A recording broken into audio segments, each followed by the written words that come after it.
Alright, so now that we've seen all the places where we can include CSS in order to change the style of our website, then now is a good time to review the CSS syntax. And you hear this word syntax a lot when you're dealing with programmers or programming, and all that it refers to is just the grammar of the CSS language.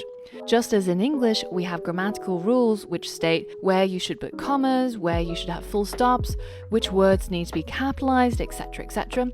All programming languages also have their own particular syntax.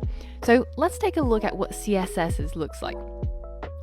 Now, the first thing that you'll see is the selector, and this comes at the beginning of the CSS rule.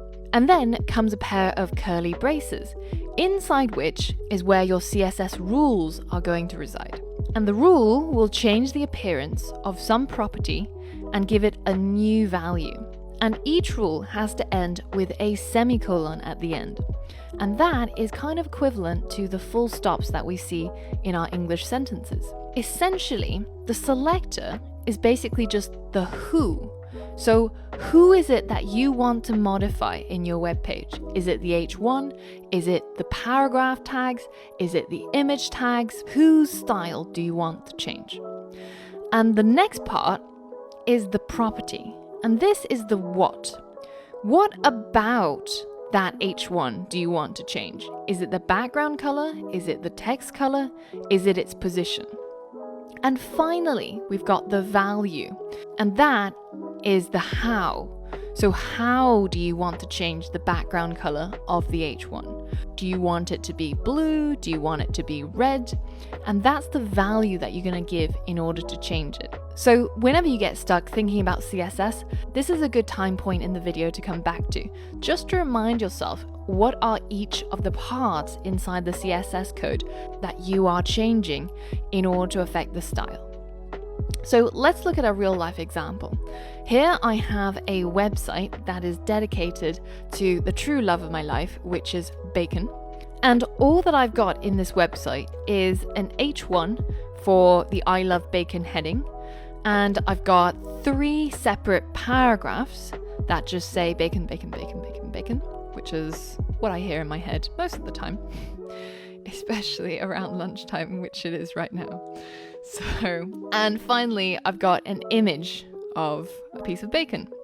So if I decided to apply some CSS to my website, say, let's change the H1's color to the color red. Now in this case, the who is of course the H1. That's what I'm trying to select, and that's why it's called the selector. And the color, of course, is the what. And finally, the how I'm going to change that color is the value, which in this case it's red. And by applying the CSS rule, I end up changing the H1's color property to red. Now let's take a look at that in real life. If you look inside the resources of this lesson, you will find a zip file called Bacon Fansite that you will be able to download. And once you unzip it and extract the files inside, you should find a folder called CSS-Bacon Fansite. Now inside this folder, there is a HTML file called index.html, and here I've already written a little bit of code in order to create the bare HTML bones of our bacon fan site.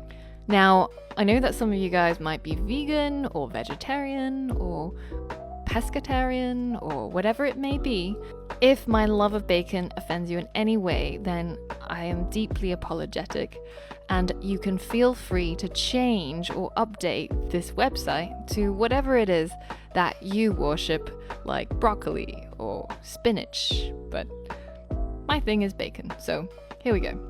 So here's the base website, and as the first challenge, I want you to pause this video and create a new folder called CSS, inside which you will create a new file called styles.css, and then you're going to link that file to this current HTML file using an external link. So we're using external CSS. So pause the video and give it a go. Alright, that shouldn't have been too hard. If it was, make sure you look at some of the previous videos where we spoke about inline, internal, and external CSS.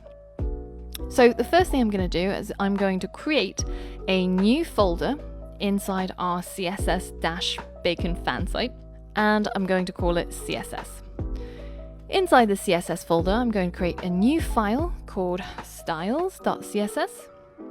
And now styles.css is inside a folder called CSS at the same hierarchical level at index.html. So I can go inside the head of this website and I can insert a link that has a relationship of style sheet, and the href is css/styles.css. So now if I hit save, and I can just check to make sure that it's actually been linked up by tapping into the body, changing the background color, which we've done before, and let's just change it to red.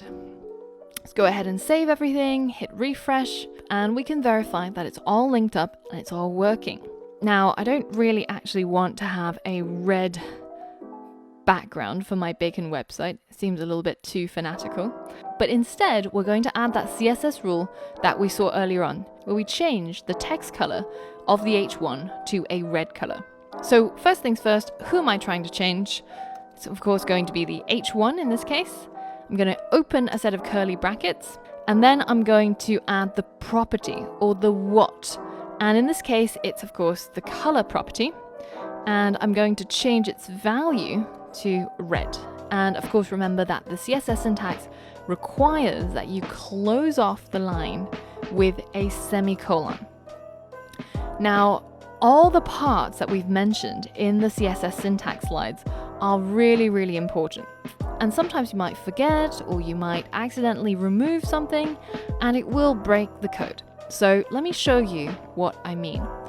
For example, if we forgot to put in that, then we can't differentiate between the what and the how, and it'll think that all of this is the what, or the properties we want to change. So that doesn't work. And if you hit save, then the linter inside Atom will actually give you this error saying it expected a colon on line 1, column 12. So you can see your lines and columns down here, and you can see that currently we're on line 1, column 11. So this is line 1, column 12. And this is where it expected a colon.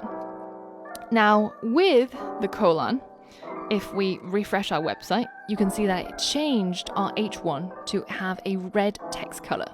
But without that colon, then you can see that it doesn't affect the style at all. It's not a valid CSS rule.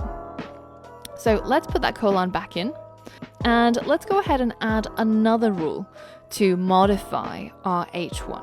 Let's change the font size to something really, really huge. Let's say 200 pixels.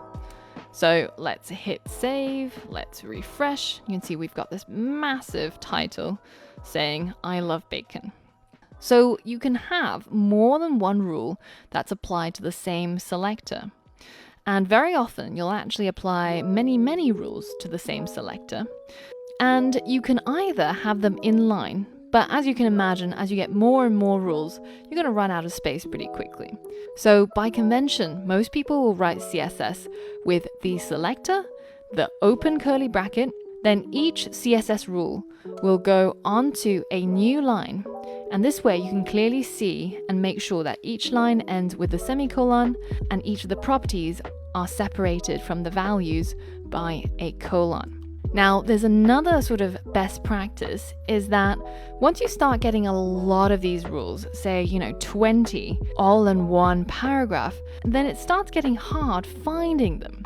So usually the best practice is to keep all of these rules in alphabetical order. And in fact, if you put font size before color and you hit save, Atom will actually give you a warning telling you that the linter advises that the best practice is have all of your properties in alphabetical order. That way, when you come to debugging or trying to figure out what's going wrong, then it'll be much, much easier to find each and every property that you're looking for. Now, as you might have seen, it's quite easy to find the who because we're just looking at the HTML element, for example, the h1 tag, and we're simply ignoring the angle brackets of the tag, and we're just picking up on the name of the HTML element to use as our selector. Now, as a challenge, I want you to change the background of this bacon image to red as well. So take a look at the index.html and implement your CSS code inside styles.css. So pause the video and give that a go. Alright, so how did that go? Now, of course, the easy part is the who in this case, which is the image tag. And we're not including any of the other attributes like source or alt text, etc. We're just interested in that red part, which is the name of the HTML element. So we're going to go into our styles.css and we're going to target our selector, which is, of course, the image tag. Then we're going to open a set of curly braces, and inside we're going to define our rule.